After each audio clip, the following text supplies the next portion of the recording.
sumnje kako će se svi oni koji prate trendove u idućim danima zaputiti do svog omiljenog trgovačkog centra, jer nove kolekcije polako pristižu u Portanovu. Požurite kako biste prvi osigurali novi, savršeni, moderni dodatak vašoj garderobi. Trgovine su širom otvorile svoja vrata, neke od njih nakon preuređenja, pa kupce očekuju još ljepši Adidas i Deichmann.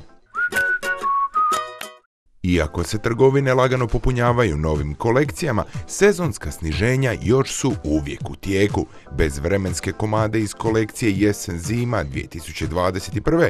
koje ćete zasigurno nositi i tijekom sljedećih sezona potražite po najnižim cijenama.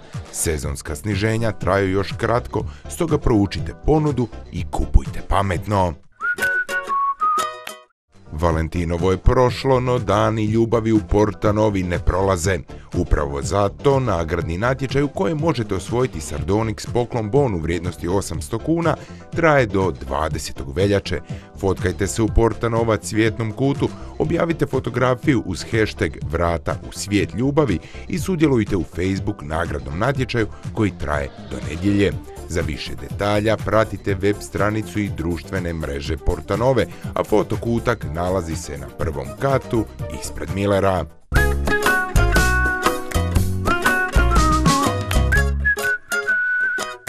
Maškare, u nekim krajevima poznate i kao poklade ili fašnik, u Portanovi već godinama poznate kao zabava.